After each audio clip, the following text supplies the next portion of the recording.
Press meet పెట్టావు నిన్న, ఇవ్వచ్చు కదా, ఇదిగో నాకు రైల్వే ఎన్ఓసి ఉంది, ఇదిగో నాకు ఫైర్ ఎన్ఓసి ఉంది, ఇదిగో నేను ఈసీ వచ్చిన తర్వాత నేను సిఓటి తీసుకున్నా, సిఓఈ తీసుకున్నా, ఇవ్వచ్చు కదా ఓపెన్ గా.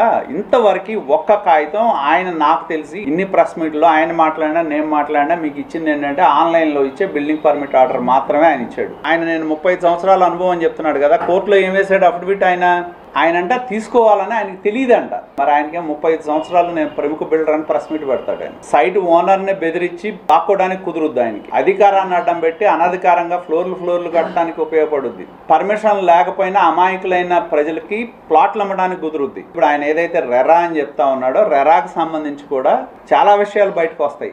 ఏ విధంగా వీళ్ళు రెరాలో ఉన్న బోర్డు మెంబర్లు చందు సాంబశివరావు, కామేశ్వరరావు అనే వ్యక్తి రెరాలో మెంబర్గా ఉండి ఏ విధంగా వీళ్ళిద్దరిని అడ్డం పెట్టి అడ్డగోలు ఆర్డర్లు ఇప్పించుకొని ఏ విధంగా చేశాడో త్వరలోనే మిగతా విషయాలన్నీ కూడా బయటకు వస్తాయి. ఏదైతే రెరా ప్రకారం పాటించాల్సిన నియమ నిబంధనలు ఏవైతే ఉన్నాయో వాటిని ఎలా ఉల్లంఘించాడో కూడా బయటకు వస్తాయి.